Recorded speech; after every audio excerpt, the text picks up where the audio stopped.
Coalition américaine qui se prépare, on parle de guerre, de tambour de guerre qui résonne aux frontières de l'Iran. Est-ce que les Américains vont pas vous donner un coup de main finalement? Non.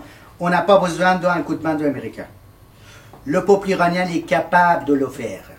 Mais les Américains ne laissent pas qu'on renverse le régime. Ça, je vous dis ça. Vous pensez qu'ils ont intérêt à maintenir le plus longtemps possible la Madinah? Oui, parce qu'en fait, si vous voulez, depuis, on a vu de le pétrole gratuit qui est parti vers les États-Unis, journalisé. Plus ou moins, vous comptez 400 et 300 barils par jour, 1400 000. Et vers Angleterre, 1 200 000 barils de pétrole journalisés partent vers Londres. Et pendant la guerre, de 8 ans de guerre, alors vous savez très bien que les Américains, ils ont vendu l'arme en Iran, les Israéliens, ils ont vendu l'arme à Iran, directement, c'est pas intermédiaire, hein, directement, qu'on a vu ça dans les scandales qu'on a vu. Alors, qu'est-ce que vous pensez ça? Il y a tous les profits pétroliers, nos pétroliers, tous les... indirectement. Alors, consommation, il est augmenté.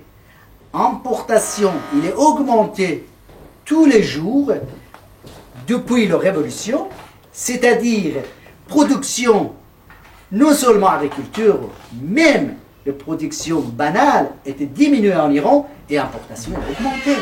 C'est au faveur de qui? Au faveur du système international, cartel international, trousse internationale, qui essaie de profiter. Les mollahs, ils sont virtuels, n'existent pas. Les mollahs, ils sont des pions internationaux pour envahir l'Iran, pour abaisser les peuples iraniens, pour détruire l'Iran et le peuple iranien. Voilà, je ne suis pas d'accord. Je suis d'accord, mais si le système international, c'est-à-dire le système international, voudrait bien de faire un changement démocratique dans la région, il fallait qu'il donne moyen à notre organisation pour qu'on puisse renverser le régime grâce à le peuple iranien qui a confiance en nous et donner une démocratie, augmenter le niveau de vie dans la région pour augmenter de consommation. Eh bien, qui va profiter? Est-ce que vous pensez que les Iraniens sont mûrs pour la démocratie? Oui. Excuse-moi, parce que ces questions, vraiment, et poser certains journalistes que je ne suis pas d'accord de penser que l'Iran, c'est un pays où on n'arrive pas de mettre ou donner démocratie. Vous savez très bien que l'Iran, c'était le premier pays de droits de l'homme dans le monde. Vous savez ça ou non? Pas du tout.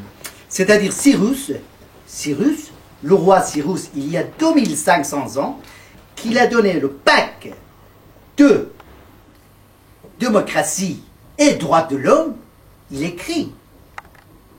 Et actuellement, ce pacte-là, il est dans les Nations Unies. C'est-à-dire c'était le premier pays qui l'a respecté, qui l'a imposé, droits de l'homme et la démocratie dans le monde. Qu'est-ce que vous racontez? Iran, c'est un berceau, culture et le science mondiale. Tout le monde sait très bien. Bon, vous me dites que le peuple iranien, à 90%, est contre le régime des mollahs. Néanmoins, est-ce qu'il y a une opposition crédible et organisée? Alors, si vous voulez, notre organisation pour le renversement, il a réuni les oppositions pour le renversement avec différentes idéologies et pensées, différents partis politiques. On est prêt à renverser le régime. On a notre gouvernement provisoire. On a préparé, après renversement, on a préparé l'élection et tout est prêt.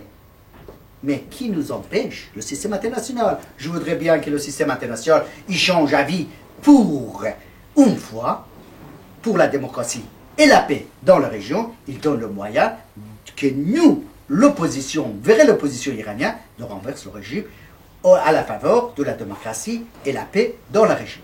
Bien. Docteur Nouri, merci de votre intervention. Et je vous remercie de votre étrange.